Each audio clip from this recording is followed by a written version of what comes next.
Hello friends, welcome to my YouTube channel Sadhana science club. आज के इस लेक्चर में हम एनसीईआरटी प्लस एमसीक्यू सेशन को कंटिन्यू करेंगे।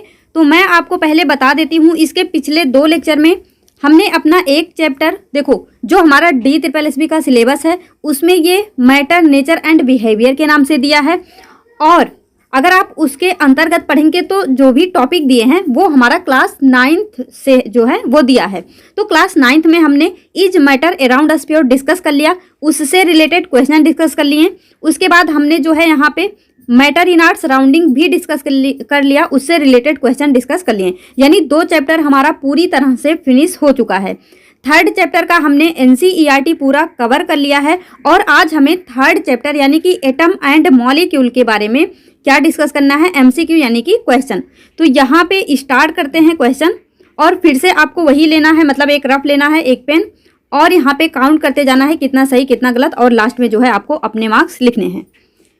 तो यहाँ पे स्टार्ट करते हैं। फर्स्ट क्वेश्चन क्या है हमारा, according to the Dalton atomic theory all matter is made up of tiny particles called. मतलब atomic theory, Dalton atomic theory के हिसाब से जो टाइनी पार्टिकल है उसे क्या बोला गया, तो सभी को पता है, ये हमने पढ़ा है, एटम्स। क्या बोला गया, एटम्स। यानी जो डाल्टन थे उन्होंने बताया जो मैटर का सबसे छोटा पार्टिकल है, बिल्कुल इनडिविजिबल इनडिस्ट्रक्टिबल पार्टिकल है, वो है हमारा एटम। तो ये तो बहुत ही इजी सा क्वेश्चन है।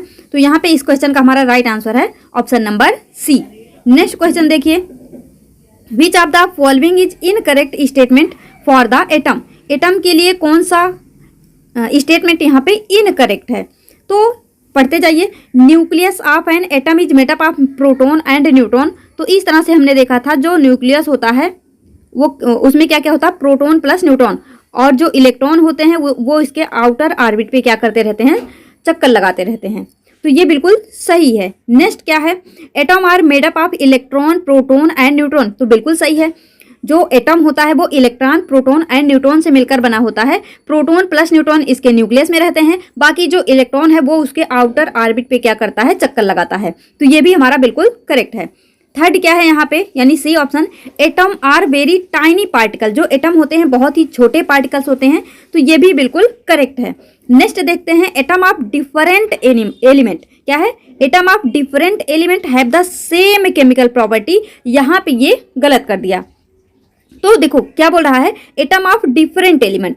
डिफरेंट एलिमेंट में मान लो आपने कोई यहाँ पे क्या ले लिया, एग्जाम्पल ले लिया हमने हाइड्रोजन और ऑक्सीजन का। तो आपको भी पता है जो हाइड्रोजन है और जो ऑक्सीजन है दोनों की अपनी अलग अलग प्रॉपर्टीज होती है, लेकिन ये बोल रहा है atom of different element have same chemical property. तो यहाँ पे ये हमारा गलत हो गया, और गलत हमसे यही पूछा था, यानी हमसे इनकरेक्ट पूछा है। तो यही हमारा राइट ऑप्शन हो जाएगा, ऑप्शन नंबर डी। ये हमारा राइट आंसर होगा। यहाँ पे जो एटम होते हैं डिफरेंट एलिमेंट के, उनकी डिफरेंट केमिकल प्रॉपर्टी होती है, ना कि सेम। और एटम ऑफ सेम एलिमेंट है सेम केमिकल प्रॉपर्टी। ये जो है ये सारे लाइंस हमने कहाँ पे पढ़े थे, मतलब सभी नहीं पढ़े थे, लेकिन ये वाला लाइन और ये दोनों हमने पढ़ा था डाल्टन एटॉमिक थियरी में। तो आपको ये क्वेश्चन भी क्लियर होगा। नेक्स्ट क्वेश्चन देखिए, calculate the number of moles for the 84 gram of helium.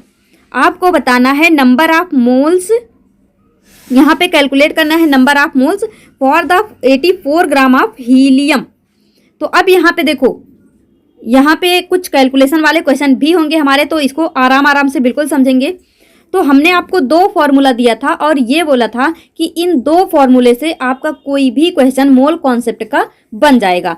तो अभी देखना, यहाँ पे बहुत सारे क्वेश्चन है जो हम प्रैक्टिस करेंगे, और वही 2 फॉर्मूले से जो है सभी मोल्स यहाँ पे कैलकुलेट कर लेंगे, चाहे मोल्स हो या मास हो या नंबर ऑफ पार्टिकल हो, एटम हो, कुछ भी हो, उसी से सब कुछ कैलकुलेट हो जाएगा। तो एक बार कंप्लीट फॉर्मूला आपको बता देते हैं, उसके बाद जो है हम क्वेश्चन के हिसाब से अप्लाई कर लेंगे।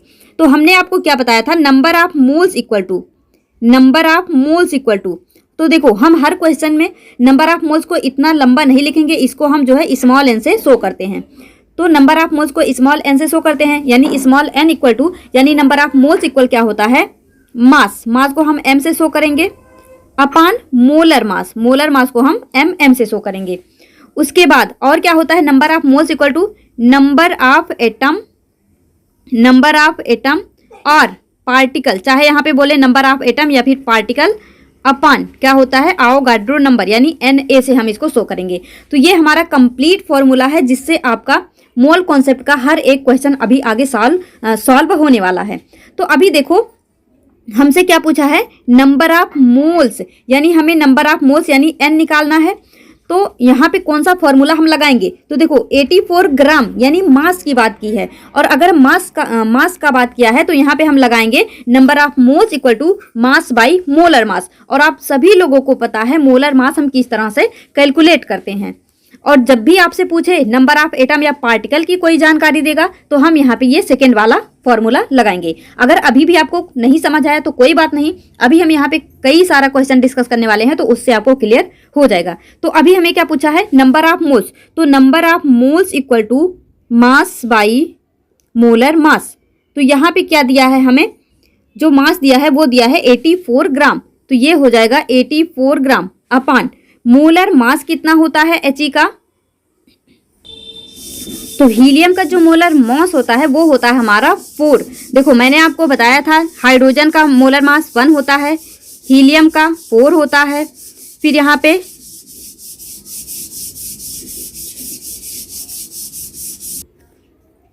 इसको थोड़ा सा इधर लिखते हैं। देखो जो हाइड्रोजन होता है इसका मोलर मास हमारा 1 होता है, हीलियम का यहाँ पे 4 होता है। फिर हाइड्रोजन हीलियम लिथियम, लिथियम का हमारा होता है 7, hydrogen helium lithium beryllium, beryllium का होता है 9, बोरोन का होता है 11, कार्बन का होता है 12, नाइट्रोजन का होता है 14, ऑक्सीजन का होता है 16, फ्लोरीन का होता है 19, और यहाँ पे जो हमारा आया नियॉन इसका होता है 20। तो यहाँ पे आपको सभी का ज़रूरत नहीं पड़ेगा, जो हमारा मोस्ट इम्पॉर्टेंट है वो मेन क्या है यहाँ पे, जैसे कार्बन हो गया, नाइट्रोजन हो गया, सल्फर हो गया, क्लोरीन हो गया, इन सब का ज़्यादा इम्पॉर्टेंट है। तो आपको जो है 1 to 20 मोलर मास याद होना चाहिए। तो मैं आपको इसका लिस्ट पूरा शेयर कर दूंगी टेलीग्राम पे, तो वहाँ से जो है इसको लर्न कर लेना। तो अभी यहाँ पे देखो हमारा क्वेश्चन क्या है, एक बार फिर से देखो इसे, क्या बोला जा रहा है, नंबर ऑफ मोल्स आपको बताना है और यहाँ पे क्या दिया है मास। तो number of moles equal to mass कितना हमारा 84 ग्राम, और यहाँ पे हीलियम का मोलर मास कितना होता है 4। तो जब आप इसको डिवाइड करेंगे तो यहाँ पे आएगा हमारा 21 आंसर। तो ये बहुत ही इजी था, वो तो मतलब यहाँ पे मोलर मास बताने के चक्कर में थोड़ा सा टाइम इसमें लग गया। तो मोलर मास आपको पता होने चाहिए। और यहाँ पे देखो ये तो मतलब सिंगल एलिमेंट हो गए, जैसे hydrogen helium lithium beryllium boron carbon nitrogen oxygen fluorine, ये सब तो सिंगल एलिमेंट हो गए। लेकिन अब जैसे यहाँ पे आ गया H2SO4 या फिर HNO3 या फिर H2O, तो इसका भी हमने आपको बताया है किस तरह से मॉलिक्यूलर मास या फिर मोलर मास जो है इसको कैलकुलेट करते हैं। तो अभी क्वेश्चन में देखेंगे तो यहाँ पे अभी देखो केवल एलिमेंट का बात किया था, तो हमें एलिमेंट का पता था, हमने इसको इजीली कर लिया। तो अभी तो ये तो बहुत ही इजी क्वेश्चन था। अब आगे देखो क्या है, what is the full form of IUPAC। आपको IUPAC का फुल फॉर्म बताना है। तो यहाँ पे क्या है, international union of pure and applied chemistry, या फिर international union power of applied chemistry, international union of pure applied chemistry, international universal pure and applied chemistry. तो देखो जो IUPAC का फुल फॉर्म होता है, अगर आप ऑप्शन के थ्रू जाएंगे तो जो आपको आता होगा वो भी भूल जाएंगे, उसमें कंफ्यूज हो जाएंगे। तो इस वजह से हमेशा इसका सेपरेटली याद रखना। कभी भी कोई फुल फॉर्म हो तो ऑप्शन मत पढ़ो, पहले उसका आप फुल फॉर्म सोच लो, उसके बाद जो है ऑप्शन में मैच कर लो। अदरवाइज पढ़ते पढ़ते खुद ही कंफ्यूज हो जाएंगे कि प्योर था, पावर था, अप्लाइड था, यूनियन था या फिर यूनिवर्सल था। तो इस तरह से कंफ्यूज हो सकते हैं। तो कभी भी आपको कोई भी फुल फॉर्म याद करना हो तो उसे डायरेक्ट याद रखो। सबसे पहले जब क्वेश्चन में आए तो उसका आंसर सोचो, उसके बाद मैच कर लो। अदरवाइज अगर ऑप्शन के थ्रू जाओगे तो कंफ्यूज हो जाओगे। तो IUPAC का जो फुल फॉर्म होता है वो होता है हमारा international union of pure and applied chemistry. तो यहाँ पे हो जाएगा international union of pure and applied chemistry. यहाँ पे पावर नहीं है, यहाँ देखो यूनिवर्सल दे दिया, ये नहीं है, और इसमें जो है इंटरनेशनल नहीं इंटरनल दे दिया केवल। तो ये जो है तीनों हमारे गलत हैं। जो हमारा राइट आंसर है वो है option number A. Next question देखो क्या है, विच of the following is a compound. आपको बताना है निम्नलिखित में से कौन सा कंपाउंड है। तो कंपाउंड कौन होता है, जो एक या एक से अधिक एलिमेंट से मिलकर बना हो। तो जो हमारा सल्फर है वो हो गया S, आयरन जो है उसे हम Fe से दिखाते हैं, कार्बन जो है उसे ऐसे दिखाते हैं, लेकिन जो अमोनिया होता है उसे हम NH3 इस तरह से। तो ये है हमारा कंपाउंड जो 2 या 2 से अधिक एलिमेंट से मिलकर जो है बना हुआ है। तो ये हो गया यहाँ पे right answer option number B. Next question, which of the following is the chemical formula of sodium chloride. Sodium chloride का आपको केमिकल फॉर्मूला बताना है। सबको पता है NaCl होता है। ऐसे क्वेश्चन पे हमें नहीं रुकना है। क्लोरीन इज क्लोरीन कैसा होता है? Monoatomic, diatomic, tetratomic, polyatomic. तो क्लोरीन कैसा होता है? आप लोगों ने देखा होगा जब भी हम क्लोरीन को शो करते हैं तो इस तरह से दिखाते हैं। तो ये कैसा होता है? डाई एटॉमिक, यानी ये 2 एलिमेंट से मिलकर बना है, 2 एटम से मिलकर बना है। तो क्या हो गया? Diatomic. अगर हम पॉली एटॉमिक मतलब ट्राई एटॉमिक की बात करें तो ट्राई एटॉमिक में हमने क्या देखा था? जैसे हो गया हमारा ओजोन या फिर N3। तो ये सब क्या होते हैं? Try atomic. और टेट्रा एटॉमिक में S4 हो गया टेट्रा एटॉमिक। इसी को हम टेट्रा या फिर पॉली एटॉमिक भी कह सकते हैं। और मोनो एटॉमिक जैसे कि हो गया हीलियम। आपने कभी नहीं देखा होगा He2, ऐसा हम कभी नहीं लिख सकते। जो हीलियम है ये हमारा मोनो एटॉमिक फॉर्म में ही एग्जिस्ट करता है। तो ये भी आपको क्लियर होगा, इजी है। Chlorine is a diatomic element.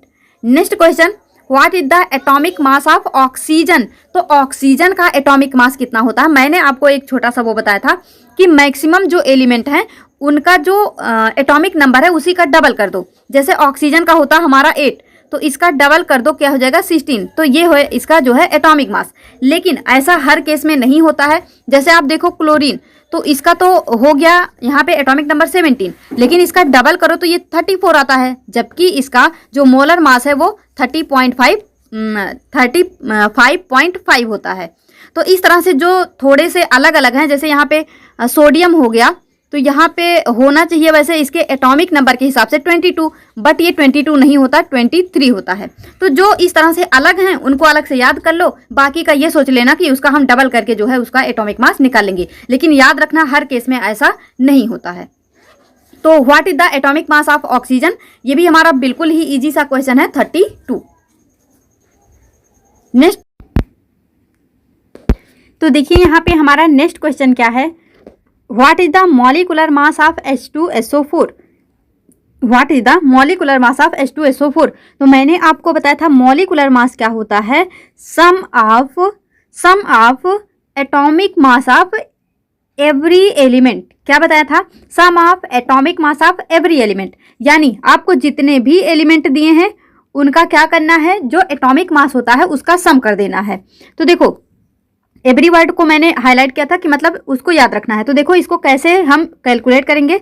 जैसे यहाँ पे क्या है? हाइड्रोजन है, तो हाइड्रोजन कितने हैं? 2 है। तो यहाँ पे करेंगे 2 और हाइड्रोजन का एटॉमिक मास कितना होता है? 1। फिर यहाँ पे क्या करेंगे? प्लस। फिर यहाँ पे क्या है? सल्फर। सल्फर का एटॉमिक मास कितना होता है? 32। ये मैंने आपको बोला है कि याद करना होगा। फिर देखो ऑक्सीजन है।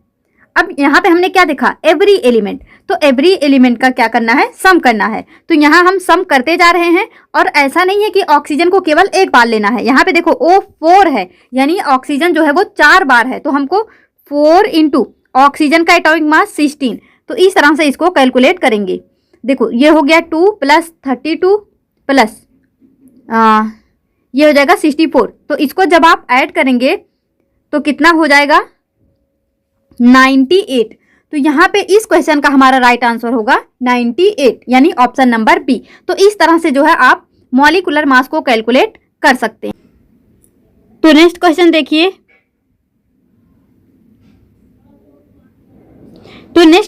क्या है?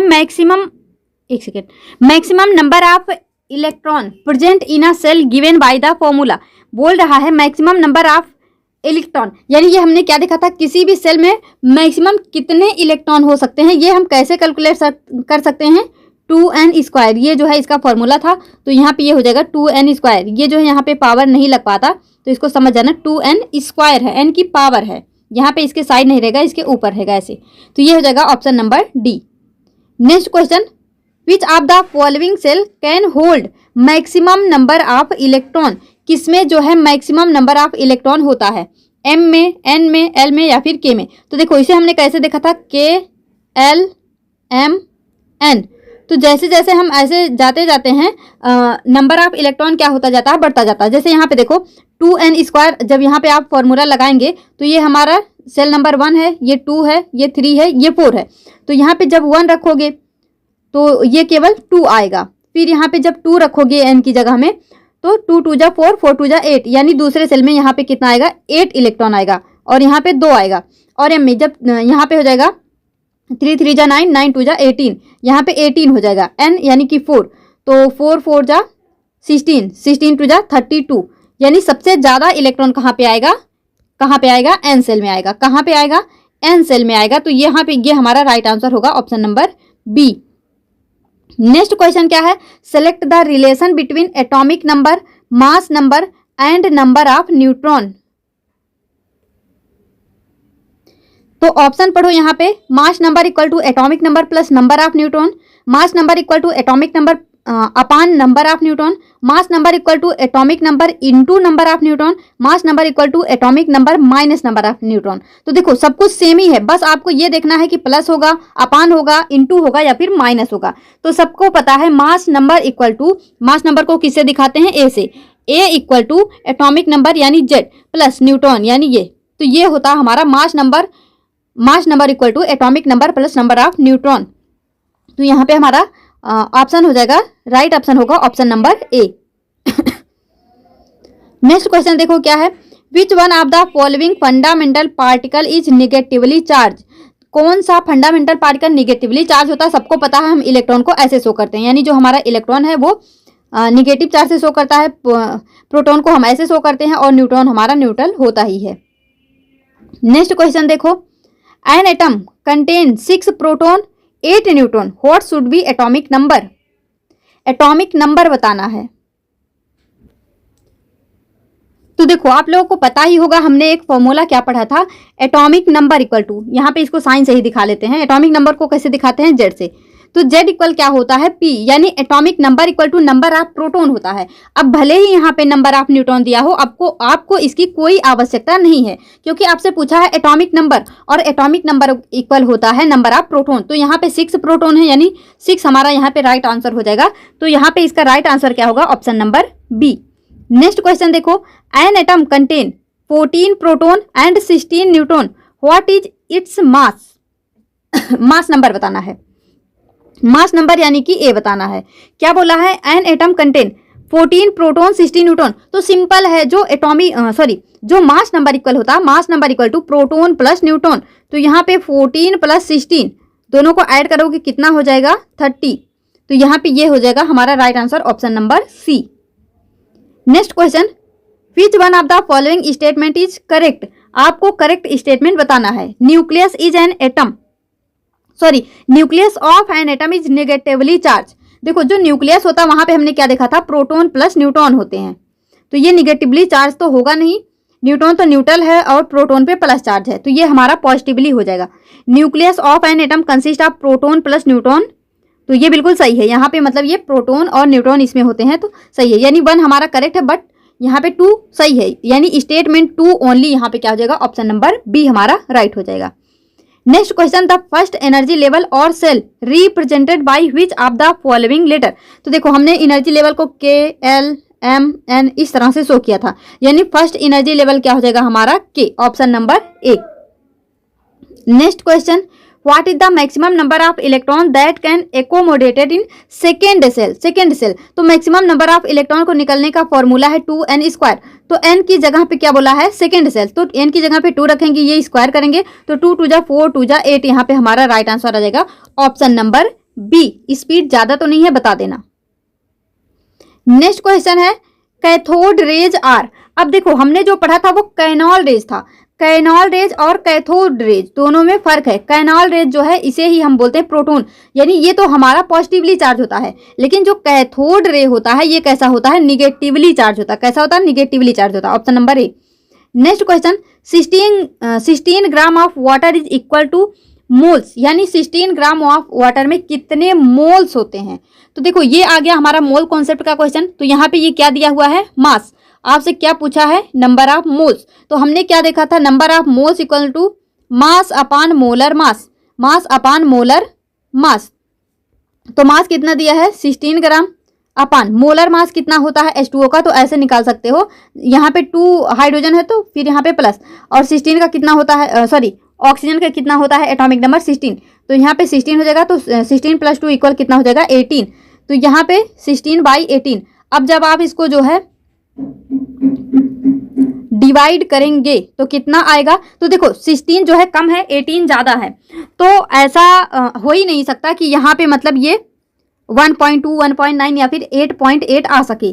तो क्योंकि 16 है अपान 18 है, 18 से 16 में डिवाइड करने के लिए ऑप्शन के थ्रू जाओगे तो सबसे पहले जीरो मतलब यहाँ पे सबसे पहले पॉइंट लगा के जीरो बढ़ाना ही होगा, फिर ये जो है 8 टाइम चला जाएगा। तो ये इसको बिना डिवाइड किए भी समझ सकते हो कि ये तो आने वाला है नहीं, तो जो बचा वो हो जाएगा हमारा ऑप्शन नंबर सी यहाँ पे। Next question, which one of the following was not explained in Rutherford nuclear model of an atom. Rutherford के न्यूक्लियर मॉडल, देखो रदरफोर्ड के न्यूक्लियर मॉडल ऑफ एटम में क्या चीज क्या बोला है, नॉट एक्सप्लेन्ड, यानी आप जो है उससे रिलेटेड गलत स्टेटमेंट यहाँ पे ढूंढोगे। तो फर्स्ट क्या है, an atom consist of tiny positively charge. जो एक एटम होता है वो कंसिस्ट होता है कैसे, tiny positively charge nucleus surrounded by negatively charge electron. तो ये बिल्कुल सही है, एक एटम है क्या है, पॉजिटिवली चार्ज न्यूक्लियस होता है यहाँ पे, बिल्कुल सही है, क्योंकि न्यूक्लियस में प्रोटॉन प्लस न्यूट्रॉन होते हैं और इलेक्ट्रॉन इसके सराउंडिंग में होते हैं, तो ये स्टेटमेंट बिल्कुल सही है। नेक्स्ट क्या है, स्टेबिलिटी ऑफ एन एटम, इसके बारे में अभी बात करते हैं। सी देखो, most of the mass of an atom is concentrated in nucleus. तो ये बात जो है रदरफोर्ड ने बिल्कुल ही बताया था कि जो मोस्ट ऑफ द मास होता है एटम का वो न्यूक्लियस में कंसंट्रेटेड होता है, तो ये भी बिल्कुल सही है। Mass number of electron and proton are equal in an atom, तो ये भी बिल्कुल सही है, number of electron and proton are equal in atom.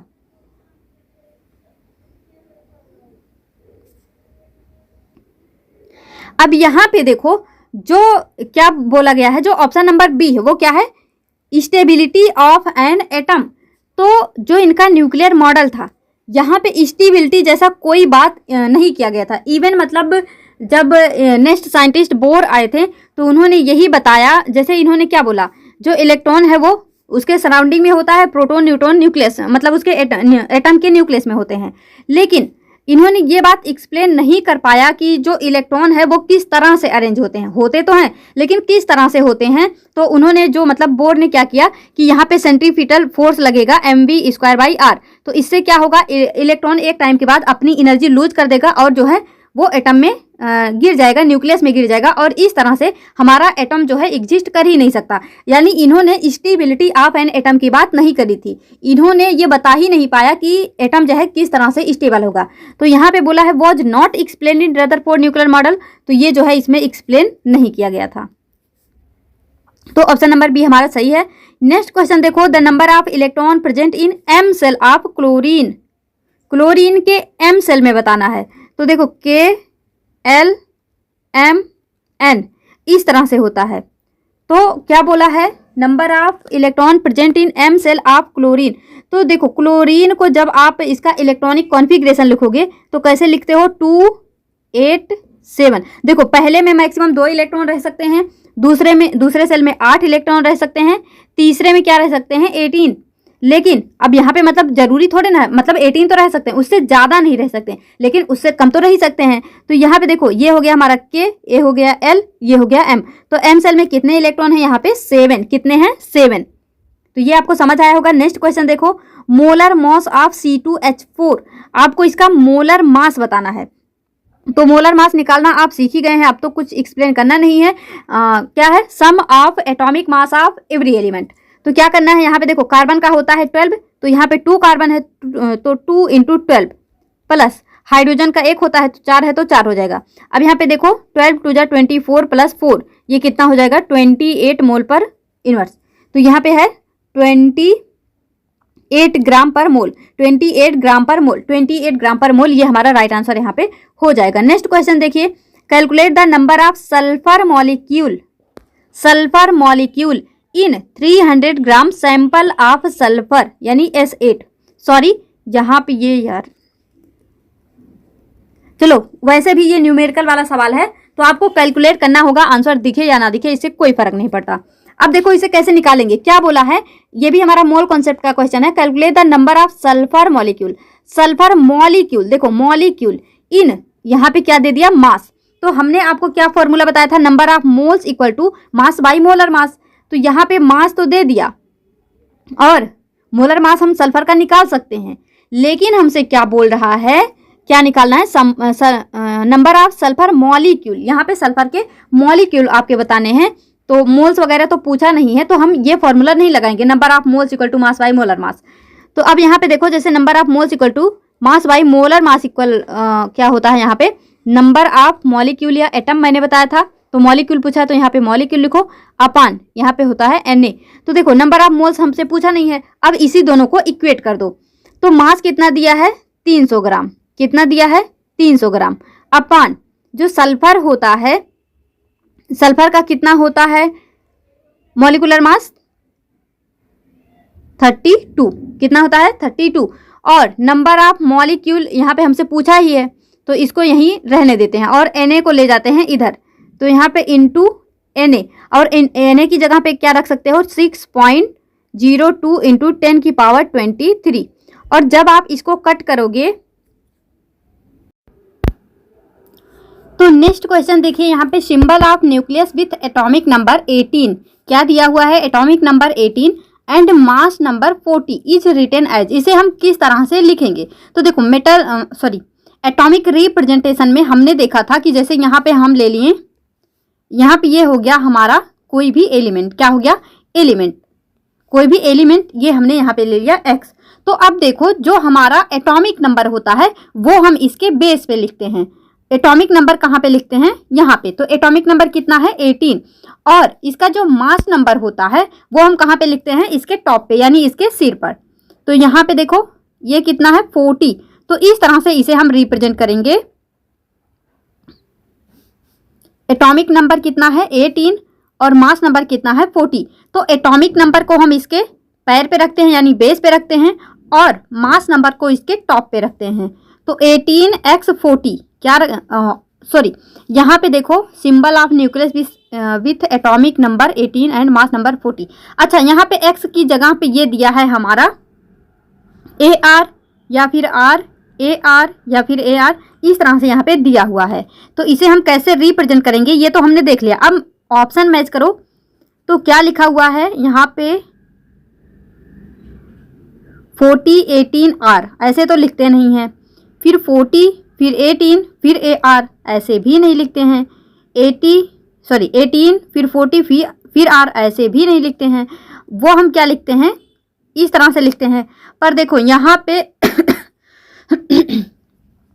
यहाँ पे जो है ऑप्शन में थोड़ा सा ये मतलब इस वजह से थोड़ा गड़बड़ लग रहा है, क्योंकि पावर मतलब इस तरह से ऊपर नीचे तो ये लग नहीं पाता है, तो एक ही सीक्वेंस में हो गया। तो आप देखो मैंने आपको बता दिया कि इसे जो है इस तरह से रिप्रेजेंट करेंगे। आप क्या करना है, एग्जाम में जब इस तरह के क्वेश्चन पूछे जाएं, वैसे पूछा भी गया है, तो आपको इस तरह से मतलब वो ऐसे नहीं करेंगे, वो तो क्लियर देंगे, मतलब इस तरह से वहाँ पे मतलब ये ऊपर और ये नीचे लिखा होगा, तो आपको कन्फ्यूजन नहीं होगा। तो आप देख लेना, जो भी ऑप्शन इस तरह से मैच करेगा वही हमारा राइट आंसर होगा। तो इसे हम अभी छोड़ देते हैं, मतलब छोड़ने का मतलब नहीं है, आप ऑप्शन को मत देखो, डायरेक्ट इसका आंसर देखो। आंसर इसको ये होगा, मतलब 18x 40, इधर भी लिख सकता है इधर भी लिख सकता है, कोई दिक्कत नहीं। बस आपको ये याद रखना है कि जो मास नंबर होता है वो, देखो मास मीन्स क्या होता है, द्रव्यमान, यानी कुछ भार, कुछ वेट। तो भार हम कहाँ पे उठाते हैं, पैर पे थोड़े ना उठाते हैं, भार हम कहाँ पे उठाते हैं, सिर पे उठाते हैं, यानी इसके सिर पे क्या होगा, भार, यानी मास नंबर होगा। और एटॉमिक नंबर कहाँ पे होगा, इसके बेस पे होगा। तो बस इतना याद रखना। तो आप कोई भी मेटल को मेटल नहीं, एलिमेंट, कोई भी एलिमेंट या फिर एटम को क्या कर सकते हो, रिप्रेजेंट कर सकते हो। आई होप ये क्वेश्चन आपको क्लियर होगा। नेक्स्ट क्वेश्चन देखो, द मास ऑफ 3.0115 इंटू 10 की पावर 23। थोड़ा सा समझने की कोशिश करना, यहाँ पे ये थोड़ा सा क्या है, इस तरह से पावर नहीं लग पाता, तो आप जो है कंफ्यूज मत होना। देखो ये हमको दिया है मास, क्या दिया है, मास ऑफ इतना मॉलिक्यूल, मास दिया नहीं है, मास पूछा है। क्या बोल रहा, मास ऑफ 3.0115 इंटू 10 की पावर 23 मॉलिक्यूल ऑफ क्लोरीन। आपको बताना है कि इतना मॉलिक्यूल ऑफ क्लोरीन का कितना मास होगा। तो ये फिर से हमारा मोल कॉन्सेप्ट का क्या है, क्वेश्चन है। तो सबसे पहले ये क्वेश्चन बहुत ही ईजी है। अगर आप एक जगह गलती ना करें तो वो गलती आपसे क्या हो सकती है कि देखो, जो क्लोरीन होता है वो तो सबको पता है, इसको हम Cl से रिप्रेजेंट करते हैं, लेकिन जो क्लोरीन होता है वो डाई एटॉमिक होता है। कैसे होता है? डाई एटॉमिक, यानी वो हमेशा Cl2 के फॉर्म में रहता है। तो यहाँ पे देखो क्या है, number of mole equal to mass by molar mass equal to number of molecule upon Na। तो देखो यहाँ पे जो मॉलिकुलर मास रखेंगे वहां पे आप केवल Cl का 30.55 नहीं रखेंगे, उसका डबल रखेंगे। क्यों? क्योंकि 2 क्लोरीन है। अगर यहीं पे आपने केवल 1 क्लोरीन का मास रखा तो तुरंत से ये क्वेश्चन आपका गलत हो जाएगा। तो बस इतना याद रखना, क्लोरीन डाई एटॉमिक होता है, इस वजह से इसको डाई एटॉमिक मानकर ही क्वेश्चन करेंगे। तो अब देखो क्या पूछा, मास पूछा है, तो नंबर ऑफ मोल से हमें लेना देना है नहीं, हमें यहाँ पे नंबर ऑफ मॉलिक्यूल दिया हुआ है और मास पूछा है। मोलर मास खुद से निकाल लेंगे, Na की वैल्यू हमें पता होता है। तो अब देखो मास इक्वल क्या हो जाएगा, mass equal number of molecule कितना है 3.0115 इंटू 10 की पावर 23 अपान मोलर मास कितना हो जाएगा इसका, मोलर मास इसका हो जाएगा, मोलर मास 30 पॉइंट का डबल करोगे 70 हो जाएगा। कितना हो जाएगा? 70 हो जाएगा। और यहाँ पे ये जो क्या था, मास है, हाँ, जो मोलर मास है वो उधर चला जाएगा, यानी यहाँ पे। तो एक सेकेंड रुकना, मैंने मोलर मास को नीचे रख दिया, एक सेकेंड रुको। देखो हमने क्या देखा, ये हमारा मास बाई मोलर मास हुआ।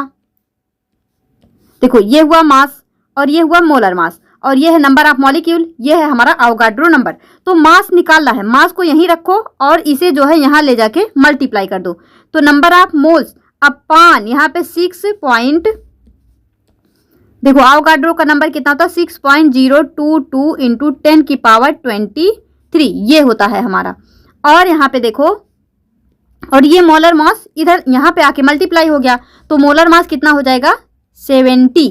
तो देखो अब जो है इसको किस तरह से सॉल्व कर सकते हैं। जैसे यहाँ पे पॉइंट आ गया, बहुत लोग सोचेंगे अरे अरे पॉइंट आ गया, हम इसको नहीं सॉल्व कर पाएंगे, और छोड़ छाड़ के आगे बढ़ जाएंगे और इतना सा इजी क्वेश्चन उनसे रह जाएगा। तो देखो जब भी इस तरह का क्वेश्चन आता है तो ये देखो 0.0115 0.022 इस तरह से दिया है, तो आप यहाँ पे अप्रॉक्सीमेशन लगाएंगे। वैसे तो दिख रहा है 0.11 है, 0.22 है, यानी इसका डबल है, और यहाँ 3 है, ये 6 है, यानी इसका डबल है। तो ये सीधे सीधे 2 बार जो है कट जाएगा। क्या हो जाएगा? सीधे सीधे ये मतलब 3 1 जा 3, 3 2 जा 6, तो इस तरह से ये सीधे सीधे 1/2 आ जाएगा। और 10 की पावर 23, 10 की पावर 23 कट ही जाएगा। अब इस 2 से 70 को जब आप फिर से कट करेंगे तो यहाँ पे हमारा 30.5 ही यहाँ पे आंसर हमारा आ जाएगा। तो ये हो जाएगा 35.5 ग्राम हमारा राइट आंसर। आई होप आपको ये क्वेश्चन क्लियर हुआ होगा। तो मोल कॉन्सेप्ट के क्वेश्चन इसी तरह से आपसे पूछे जाएंगे। अभी मैं आपको केवीएस का भी क्वेश्चन लास्ट में दिखा दूंगी कि इसी तरह के क्वेश्चन वहां भी जो है पूछे गए थे। अब यहाँ पे देखो ये क्वेश्चन आपको क्लियर हो गया। आई थिंक आपको कोई कंफ्यूजन नहीं होगा। अभी और भी क्वेश्चन करेंगे तो और भी क्लियर हो जाएगा। अब नेक्स्ट क्वेश्चन देखो, नंबर ऑफ एटम इन, चलो कोई नहीं आंसर दिख गया, बट इसे तो हमें कैलकुलेट करना है। तो देखो क्या है, number of atom in 69 gram of sodium. तो यहाँ पे क्या दिया हुआ है, ग्राम किसका यूनिट होता है, मास का। तो इससे आप समझ जाना ये हमारा क्या हो गया, मास।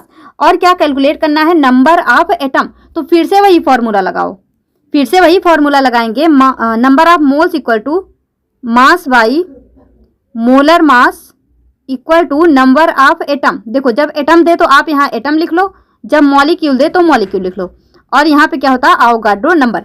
अब देखो नंबर ऑफ मोल से कोई मतलब है नहीं, हमें क्या पूछा, नंबर ऑफ एटम। ये हमको जो है कैलकुलेट करना है, नंबर ऑफ एटम यहाँ पे कैलकुलेट करना है, और मास हमें दिया हुआ है। तो देखो इस Na को यहाँ ले आओ, तो number of atom equal to mass by molar mass. Mass कितना है 69, मोलर मास सोडियम का कितना होता है 23। अब देखो सोडियम मतलब इंडिपेंडेंटली एग्जिस्ट करता है, Na2 नहीं होता, Na ही होता है। तो यहाँ हो गया 23 इंटू ये जो Na है, यानी अवोगाड्रो नंबर कितना होता है 6.022 इंटू 10 की पावर 23।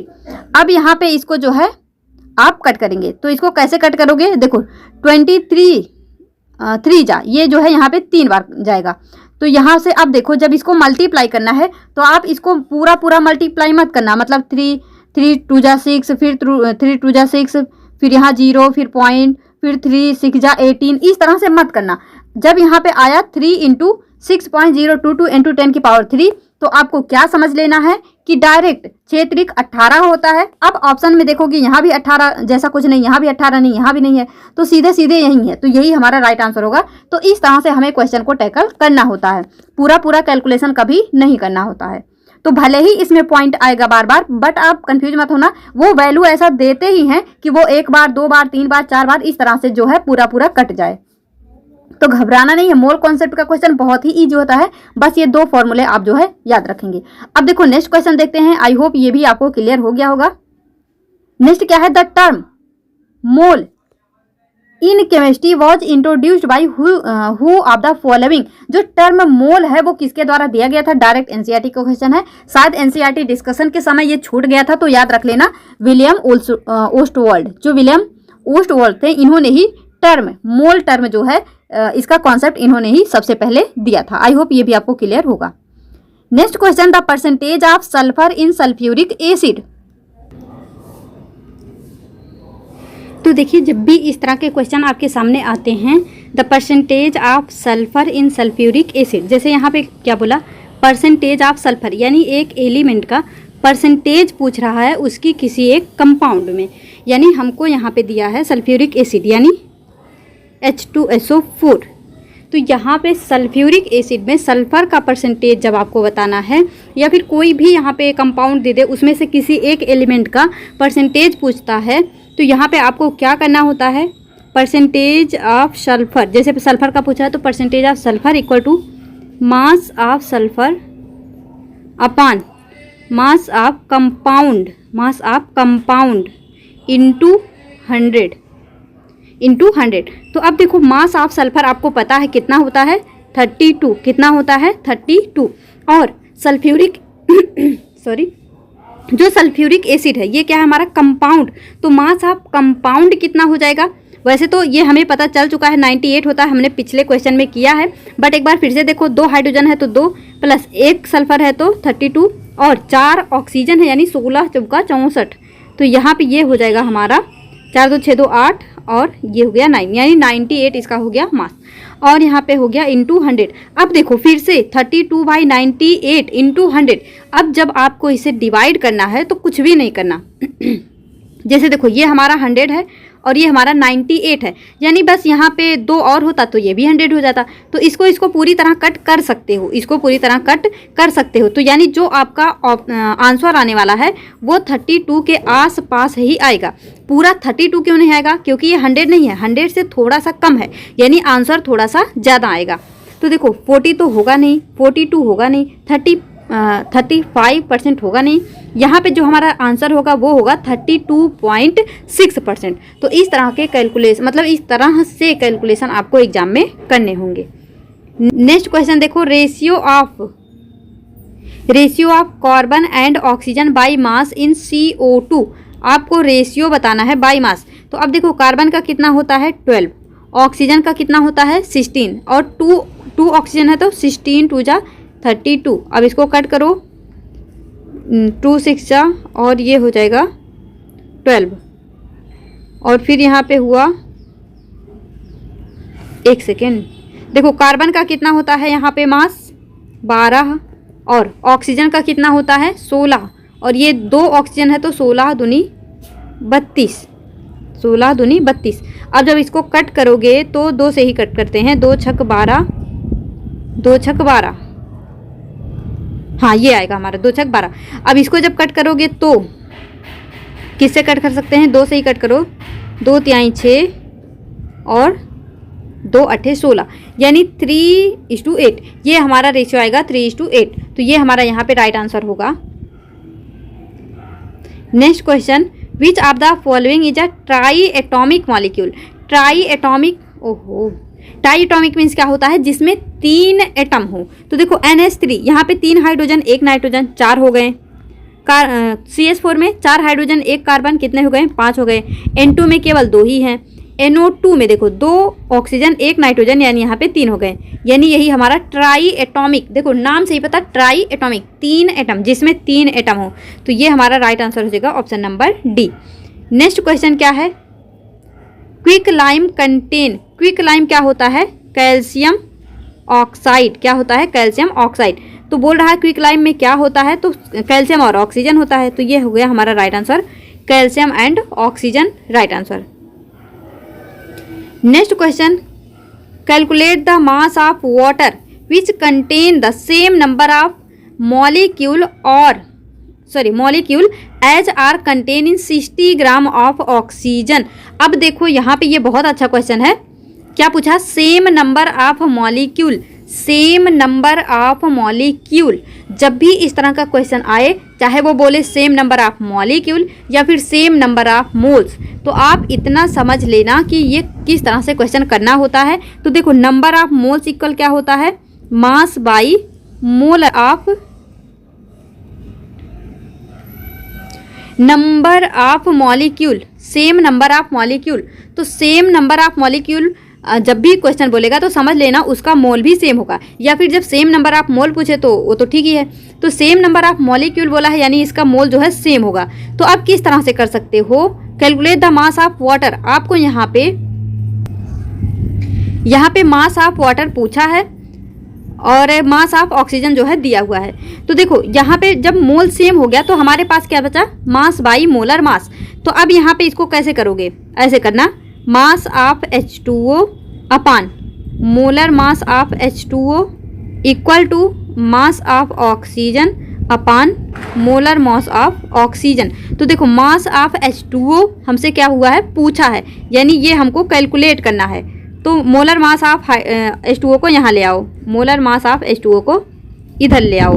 अब सबकी वैल्यू पुट करो, तो मास ऑफ ऑक्सीजन दिया है 60 ग्राम अपान मोलर मास ऑफ ऑक्सीजन कितना हो जाएगा, 32 into molar mass of hydrogen H2O कितना होता है, 18। अब तो आपको बता ही दिया है मोलर मास कैसे निकालते हैं, तो ये जो है आपको क्लियर होगा।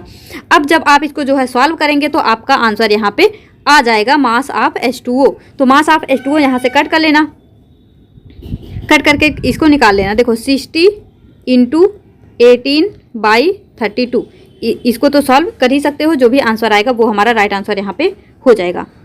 नेक्स्ट क्वेश्चन देखो, calculate the mass of H2O2 contained in 0.4 mole of H2O2। क्या बोला है, calculate the mass of H2O2 contained. तो यहाँ पे mass of H2O2 contain in 0.4 मोल, यहाँ पे मोल आपको दे दिया, मास पूछा है। तो यहाँ पे हमारा बिल्कुल सिंपल वाला question, number of moles equal to mass by molar mass. तो मास कितना दिया हुआ है, मास हमको कैलकुलेट करना है। तो मास इक्वल क्या हो जाएगा, mass equal to number of moles into molar मास।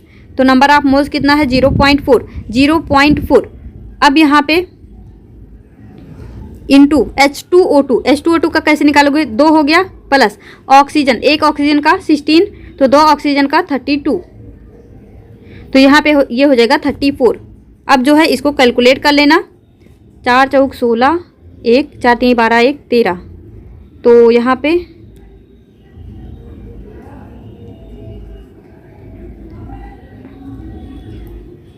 136 हुआ, तो एक जगह पे यहाँ पे पॉइंट है, तो ये हमारा हो जाएगा 13.6 ग्राम। ये हमारा राइट आंसर यहाँ पे हो जाएगा। तो देखो यहाँ पे हमारा नेक्स्ट क्वेश्चन है, number of valence electron in sulphur. तो सल्फर में नंबर ऑफ वैलेंस इलेक्ट्रॉन बताना है। वैलेंस इलेक्ट्रॉन और वैलेंसी दोनों में बहुत ही माइन्यूट सा फर्क होता है। जैसे यहाँ पे देखो, जो सल्फर होता है उसका एटॉमिक नंबर होता है 16। जब आप इसका इलेक्ट्रॉनिक कॉन्फ़िगरेशन लिखते हैं तो ये होता है 2 8 और 6। तो अब इसके आउटर मोस्ट सेल में जो भी इलेक्ट्रॉन होते हैं उसे हम बोलते हैं वैलेंस इलेक्ट्रॉन। यानी यहाँ पे हमसे पूछा नंबर ऑफ वैलेंस इलेक्ट्रॉन, तो ये हो जाएगा हमारा 6। अगर यहीं पे पूछता वैलेंसी, तो वैलेंसी क्या है, power of combining any element. तो यहाँ पे क्या हो जाएगा, जैसे इसकी कंबाइन करने की कितनी पावर है। तो देखो इसके आउटर मोस्ट सेल में 6 इलेक्ट्रॉन है, इसको 2 और चाहिए ताकि इसके आउटर मोस्ट में 8 हो जाए। 8 क्यों हो जाए? क्योंकि जितने भी एलिमेंट होते हैं वो क्या करना चाहते हैं? स्टेबिलिटी गेन करना चाहते हैं। और स्टेबिलिटी कब गेन होती है? जब उनके आउटर मोस्ट शेल में 8 इलेक्ट्रॉन हो जाते हैं। तो यहाँ पे इसकी वैलेंसी कितनी हो जाएगी? 2। लेकिन हमसे वैलेंसी नहीं पूछा है, वैलेंस इलेक्ट्रॉन पूछा है, तो वो कितना हो जाएगा यहाँ पे? 6। नेक्स्ट क्वेश्चन देखो क्या है, formula of copper sulphate pentahydrate. अब यहाँ पे देखो जब भी इस तरह का कोई भी क्वेश्चन आए, जैसे यहाँ पे क्या है पेंटाहाइड्रेट, हेक्साहाइड्रेट, जो भी आए, तो हाइड्रेट मीन्स क्या होता है? पानी। हाइड्रेट मीन्स क्या होता है? पानी, यानी H2O। और देखो पेंटा मीन्स क्या होता है? 5। तो जिसमें 5H2O लिखा होगा वही हमारा हो जाएगा। तो यहाँ पे देखो CuSO4 2H2O है, तो ये हमारा नहीं होगा। 2H2O मतलब क्या हो जाएगा? डाईहाइड्रेट। और यहाँ पे 5CuSO4 डॉट H2O लिख दिया, तो ये भी हमारा नहीं होगा। CuSO4 डॉट H2O लिख दिया, ये भी नहीं होगा। तो हमारा क्या हो जाएगा? Formula of copper sulphate pentahydrate, option number B, यानी CuSO4 डॉट 5H2O। तो यहाँ पे करेक्ट आंसर हो जाएगा option number B. Next question देखो क्या है, the isotope contain the same number of. जो आइसोटोप होता है उसमें क्या सेम होता है? सेम नंबर ऑफ क्या होता है? तो 2 टर्म हमने पढ़े थे, एक है आइसोटोप, एक है आइसोबार। बार मीन्स क्या होता है? भार। भार हम कहाँ पे उठाते हैं? सिर पे उठाते हैं। यानी हमने क्या देखा था, कोई भी एलिमेंट को हम इस तरह से क्या करते हैं? रिप्रेजेंट करते हैं। तो ये जो है इसका क्या है? Atomic number. ये है इसका मास नंबर। तो आइसोटोप में क्या सेम होता है? Atomic number. और आइसोबार में क्या सेम होता है? Mass number. तो आपसे बोला है isotope contain the same number, तो क्या हो जाएगा यहाँ पे? जेड, यानी यहाँ पे डायरेक्ट जेड नहीं दिया है, यानी डायरेक्ट एटॉमिक नंबर नहीं दिया है। तो एटॉमिक नंबर इक्वल टू क्या होता है? Number of proton. और नंबर ऑफ प्रोटॉन इक्वल क्या होता है? Number of electron. यानी ये मतलब बहुत ही इजी क्वेश्चन को बहुत ही अच्छी तरह से लैंग्वेज में फंसा दिया। तो देखो जेड इक्वल यानी एटॉमिक नंबर इक्वल क्या होता है? Number of proton. और नंबर ऑफ प्रोटॉन इक्वल क्या होता है? Number of electron in neutral atom. इस बात को याद रखना, इन न्यूट्रल एटम। तो अभी हमें यहाँ पे मतलब कोई एलिमेंट वगैरह दिया नहीं है, तो हम यहाँ पे क्या बोलेंगे? इलेक्ट्रॉन एंड क्या हो जाएगा यहाँ पे? प्रोटॉन। तो ये हो जाएगा हमारा option number B. Next question देखो, और ये है हमारा लास्ट क्वेश्चन। तो हमने जो है मोल कॉन्सेप्ट के कई सारे क्वेश्चन जो है डिस्कस कर लिए हैं। तो आप क्या करेंगे? ये एक क्वेश्चन को आप सॉल्व करके जो है डायरेक्ट उसका आंसर कमेंट बॉक्स में बताना। तो यहाँ पे हमारे क्वेश्चन एटम एंड मॉलिक्यूल के कंप्लीट होते हैं। नेक्स्ट चैप्टर होगा हमारा एटॉमिक स्ट्रक्चर, यानी स्ट्रक्चर ऑफ एटम, जो कि 9th क्लास का लास्ट चैप्टर होगा। उसके बाद फिर हम जो है 10th में मूव करेंगे। तो इस तरह से हमारा जो है जल्द से जल्द 9th वाला कंप्लीट हो ही गया है। बस 1-2 वीडियो और आपको मिल जाएगा। उसके बाद जो है 10th वाला स्टार्ट करेंगे और वो भी जो है कंप्लीट हो जाएगा। तो इस वीडियो में यहीं तक। अपना फीडबैक देना मत भूलना। मिलेंगे अपने नेक्स्ट वीडियो में, तब तक के लिए all the best, be happy, be positive.